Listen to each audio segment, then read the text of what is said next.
여러분 안녕하세요, 규미케입니다. 지난 주말 DC 팬덤에서 드디어 더 배트맨의 메인 예고편이 공개되었습니다. 확실히 엄청난 단서들을 뿌렸던 이번 예고편 플러스 1년 전 1차 예고편까지 통틀어 이 영화의 분석 및 미리 보기 지금부터 시작합니다.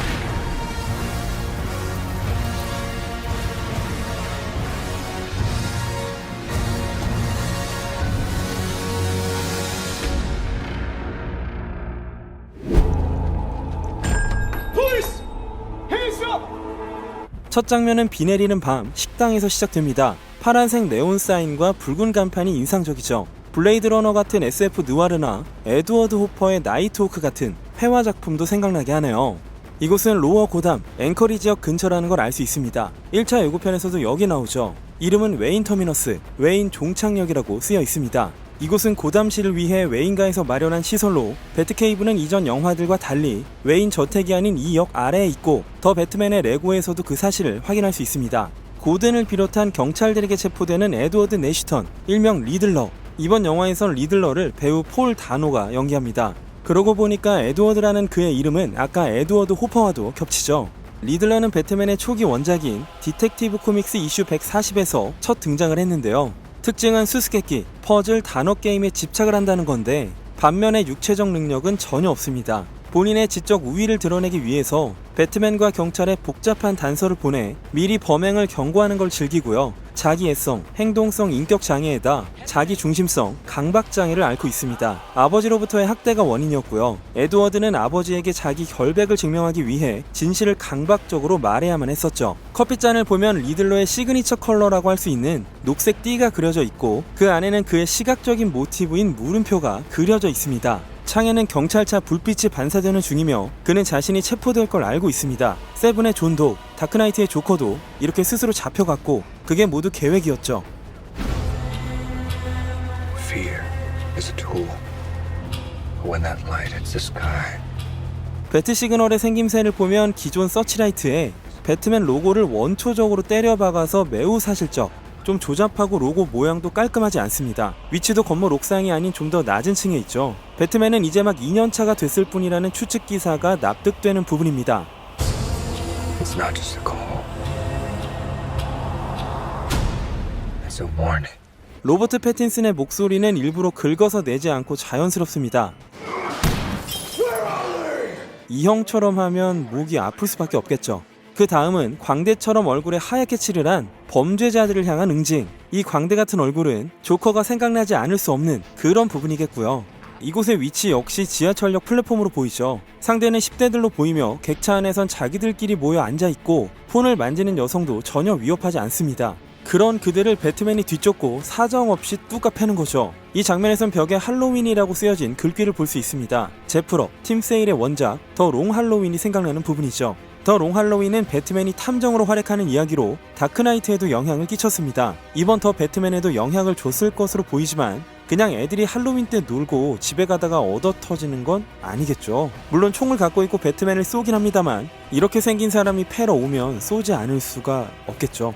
여기 제이 라이커고가 등장을 합니다. 이 영화에선 깽단 중에 한 명인데 타이탄즈 시즌3에서는 세 번째 로빈인 팀 드레이크로 등장을 하죠. 굳이 딱 봐도 가장 뚫기 어려운 가슴팍에 총을 쏘는 적에게 일렉트릭 샥 건틀릿으로 목을 잡고 테이저를 때리는 잔인한 배트맨 되겠고요. 자세히 보면 연기까지 지글지글합니다. 여기서 알 수 있는 건 이번 배트맨이 적들을 적어도 반병신으로 만들거나 어쩌면 죽일지도 모른다는 거. 그리고 전투 방식이 전략적이라기보다는 다소 저돌적이라는 겁니다. I've been trying to reach you. 리들러가 수감된 곳은 아캄 주립병원인데요. 일반적으로 아캄 어사일럼으로 불리는 고담시의 이 시설이 같은 명칭으로 등장했던 영화가 있었죠. 바로 조커였습니다. 과거 어떤 작품들보다 젊은 배트맨의 성격은 충동적으로 그려집니다. 당황스러움과 분노가 고스란히 표현되죠. 배트맨의 맞은편엔 리들러의 안경을 쓴 얼굴이 비칩니다. 목에는 구금 장치가 있고요. This is a powder keg and prisoners to match. 이곳은 왼쪽에 레일이 있는 항구로 뭔가 폭발하기 전 물체는 차량인 듯 보입니다. 1년 전에 공개된 1차 예고편의 첫 장면에서 고담시의 시장인 돈 미첼 주니어가 리들러에게 살해당하고 그 자리에 배트맨이 나타나 리들러의 게임 초대장을 받은 뒤 시장의 장례식에 참석을 했었죠. 옷을 봐선 연결점이 보이나 건물 바뀌며 기자들이 진을 치고 있습니다. 그리고 캐두먼 셀리나 카일의 부츠가 보이네요. 이 사진을 보시면 이 자리에 존 터투로가 연기하는 카민 팔코네와 왔음을 알 수 있는데요. 팔코네는 고담시의 강력한 마피아 두목으로 배트맨 비긴즈에 등장을 했었죠. I can take care of myself. 마스크를 쓰지 않은 셀리나와 배트맨이 좋아한 곳은 바로 배트 시그널 옆. 더 긴 가발을 쓰고 있는 걸 보면 그녀에게도 동기와 목적이 있고 타겟은 코블팟입니다. 바이크를 타는 장면이 이어지고 지팡이를 짚고 창밖을 내다보는 건 콜린 파렐이 연기하는 오스왈드 코블팟, 훗날 더 펭귄이 되는 인물이죠. 배트맨 역사에서 최고의 빌런 중 하나입니다. 고담시의 갱과 도둑들은 그를 더 젠틀맨 오브 크라임, 범죄의 신사라고 부르죠. 그가 서 있는 장소는 아까 셀리나가 발차기를 하던 곳과 비슷한 구석이 있습니다. If this continues, it won't be long before you've nothing left. 반지의 제왕의 골룸으로 익히 알려진 배우이자 베놈 속편의 감독인 앤디 서키스가 DC에선 브루스 웨인을 섬기는 집사 알프레드 페니워스를 연기합니다. 알프레드는 브루스의 후견인이자 부모 사후 브루스 웨인의 보호자이기도 한데요. 이번 알프레드는 인자함을 앞세운 기존 알프레드들과는 인상이 다릅니다. 한층 젊고 얼굴에 흉터가 사연이 있음을 보여주는데요. 알프레드는 원래 특수작전 집행부 SOE라는 과거 경력을 갖고 있습니다. SOE는 제2차 세계대전 중 영국에 있던 조직으로 주요 임무는 나치 독일을 비롯한 추축국의 지배하에 있던 유럽 각지에서 첩보 정찰 및 비정규전을 전개한 레지스탕스였습니다. 해산이 1946년 1월 15일에 이루어지는데요. 공교롭게도 원작에서 알프레드가 첫 등장을 하는 건 1943년에 배트맨 이슈 16부터였습니다. 브루스가 배트맨이 되는 과정이나 훈련에 알프레드가 얼마나 기여하는지가 관건이 되겠습니다. 그 다음 장면에선 브루스가 신문을 보고 있는데요. 신문사의 이름은 더 고담 타임즈. 기사의 헤드라인엔 미첼이라는 이름이 쓰여 있습니다. 이후 장례식장으로 가게 될 것으로 보이고요. 선글라스를 쓴 걸 보면 브루스가 고담시 곳곳에서 이렇게 탐정으로서 정보를 모으는 방법과 배트맨이 정보를 모으는 방법이 사뭇 달라 보이죠. 다음 장면은 어쩌면 이번 예고편에서 가장 중요한 장면이 아닐까 싶은데요. 폴리스 라인이 쳐져 있어서 마치 범죄 증거가 있는 현장 같지만 브루스가 셔츠를 벗고 있는 걸 보면 범죄의 단서를 늘어놓고 브레인스토밍을 하는 일종의 게시판처럼 쓰는 장소로 추측이 됩니다. 배트케이브나 웨인 저택의 일부일 수도 있겠죠. 여기서 브루스는 좀 더 리들러의 마음속으로 들어가고자 하며 바닥엔 기호들과 문장과 어휘들이 적혀 있습니다. 리들러의 캐릭터 포스터에서도 이 기호들을 볼 수 있었죠. 바닥의 글귀들을 보면 더 이상 거짓말 마라 콜슨, 내 아버지의 죄, 세비지, 미첼, 리뉴얼은 거짓말이다 라고 쓰여 있는데요. 여기서 콜슨은 고담시의 지방검사인 길 콜슨입니다. 첫 번째 예고편의 장례식장에서 폭발물을 두르고 나타났고 아이폰을 스피커폰 상태로 고정, 입에는 No More Lie 메시지가 적혀 있었죠. 이곳에 난입한 SUV 뒤엔 DOA라고 쓰여 있었는데 D와 A는 디스트릭트 애터니, 지방검사를 의미하고 그 사이에 O를 끼워 넣어서 DOA, Dead on Arrival, 도착하자마자 죽었다는 표현으로 바꿔버립니다. 그 다음 내 아버지의 죄라는 문구는 리들러가 배트맨에게 보낸 편지 중에 하나에 쓰여있을 가능성이 있는데요. 1차 예고편에서 리들러의 메시지로 돌아가 보면 올빼미 모양 카드에 쓰여 있었죠. 좌측엔 거짓말쟁이가 죽을 때 뭘 할까? 라고 묻는 질문, 우측 하단엔 치환 암호가 적혀 있습니다. 퍼즐 디자이너인 마이클 세링커는 그 대답은 He lies still, 그는 여전히 거짓말을 하고 있어 라고 밝힌 바가 있었죠. 이건 실제 60년대 미국 캘리포니아의 연쇄살인범인 조디악 킬러의 방식과 비슷하고 리들러의 외모도 조디악 킬러와 유사합니다. 그리고 1차 예고편 속 리들러의 음성을 나열하면 이렇게 됩니다. If you are justice, please do not lie.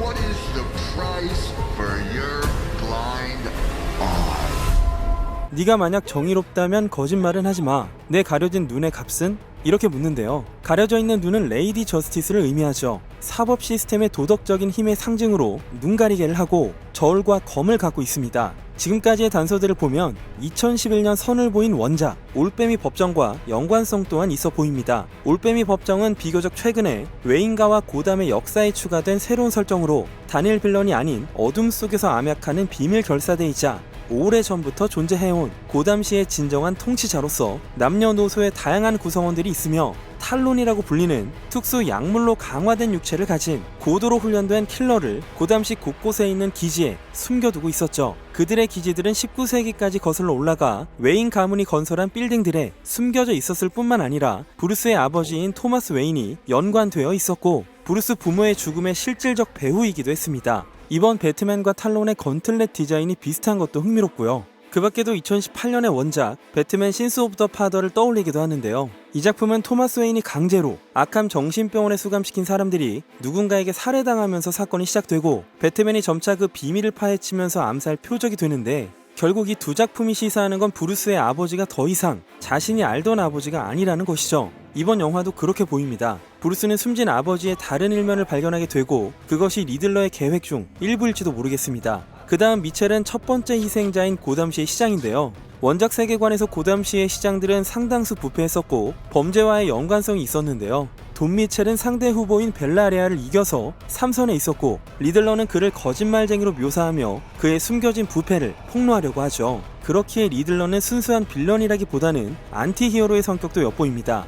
1차 예고편에선 시장이 벽에 말로니의 체포기사를 걸어놨는데 말로니는 원작에서 하비덴트를 투페이스가 되게 만들었던 마피아 두목으로 고담에선 팔코네 다음 2인자이며 라이벌이기도 한데요. 팔코네가 미첼 시장이 재선하는데 도움을 줬을지도 모르겠습니다. 신문 기사 중 시월 컨스트럭션 스톨 방조제 건설을 멈췄다 라는 기사와 리뉴얼 이서 라이, 리뉴얼은 거짓이란 글귀도 연결이 됩니다. 고담의 부패한 지도층은 도시 재건 프로그램을 추진하려 했고 그 과정에서 멀쩡한 사람들을 범죄자로 몰아 잡아넣고 재산을 몰수하는 등 그야말로 도시 전체를 해먹는 게 아닐까. 그렇게 보면 브루스가 배트케이블을 폐쇄한 역에 마련한 이유도 설명이 됩니다.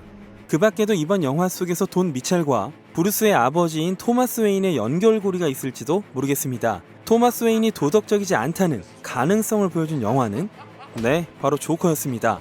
그 다음 세비지는 고담시 경찰국장인 피트 세비지죠. 모두 리들러의 타겟이 되겠습니다. I don't care what happens to me.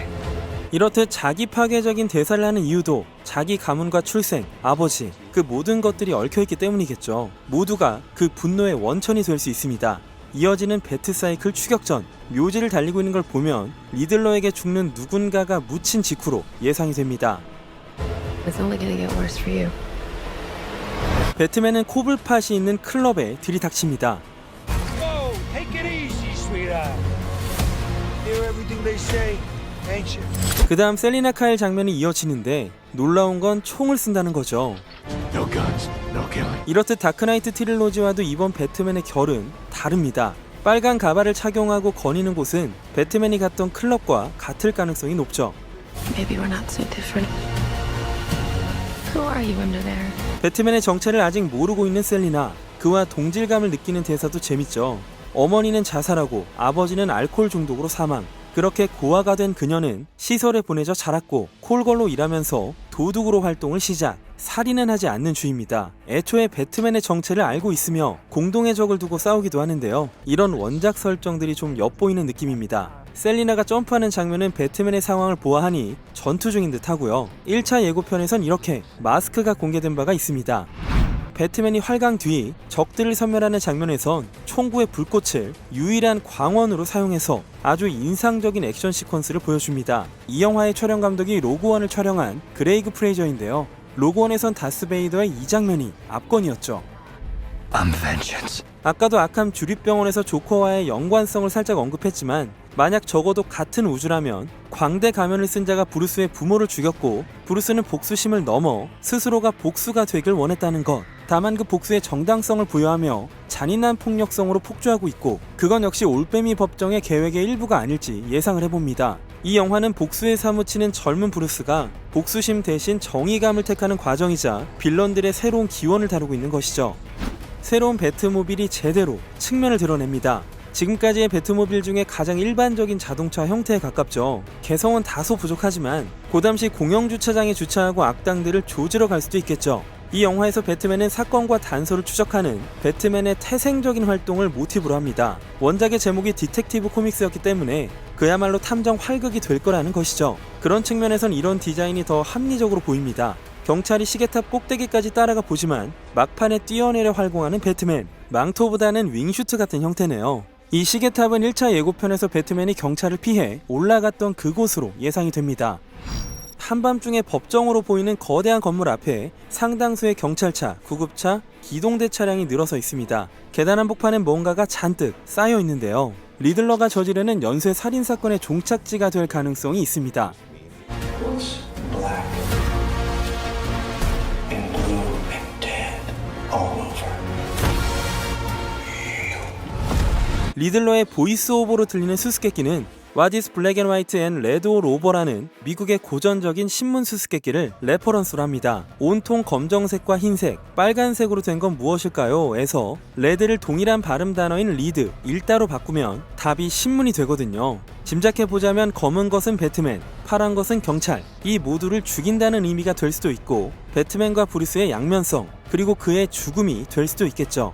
이어지는 장면에서 배트맨은 폭파나 붕괴를 경험하고 위를 올려다보고 있습니다. 그의 망토는 특수한 기능이나 소재가 아닌 일반적인 천 소재로 보입니다.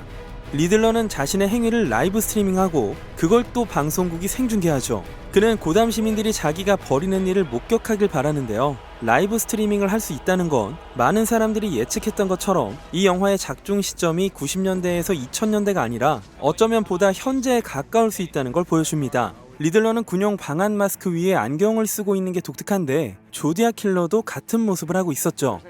캐두먼이 배트맨의 폭력성에 아연 실색하는 모습, 장례식장의 고든, 브루스 등의 흉터가 보이고 배트맨이 조명탄을 켠 채 어둠 속에서 사람들을 이끌고 있습니다. 1차 예고편 속 코블팟의 재활용 공장 장면과 연관이 있을 것으로 보이고요. 그 흔한 LED도 아니고 단순한 플레어만 사용하는 게 흥미롭습니다. 현 단계에서는 다양한 가젯보다는 단순히 전투 및 구호 장비 정도를 갖추고 있는 것 같습니다. 또 다른 메시지 중에 하나는 지옥에서 보자입니다. 짙은 녹색 컬러의 라텍스 장갑은 어떤 증거물을 보는 것 같죠. 배트맨의 카우를 클로즈업한 장면도 인상적입니다. 가죽을 박음질한 그야말로 브루스 핸드메이드고요. 배트맨의 눈가가 촉촉하게 젖어 있습니다.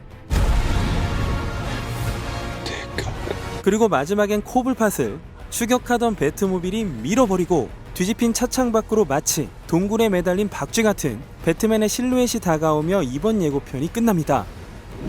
네, 한 줄로 줄이자면 생각했던 것 이상으로 맷 리브스라는 연출가의 상당한 야심이 느껴지는 그런 예고편이었습니다. 몇 가지 특징들도 눈에 띄었는데요. 첫째, 리들러의 존재감으로 예고편을 휘감고 있지만 정작 그를 보여주는 건 주저하고 있습니다. 이름도 드러내지 않는데요. 반면 에드워드 코블팟의 얼굴이나 행위, 성격이 더 많이 드러나고 있죠.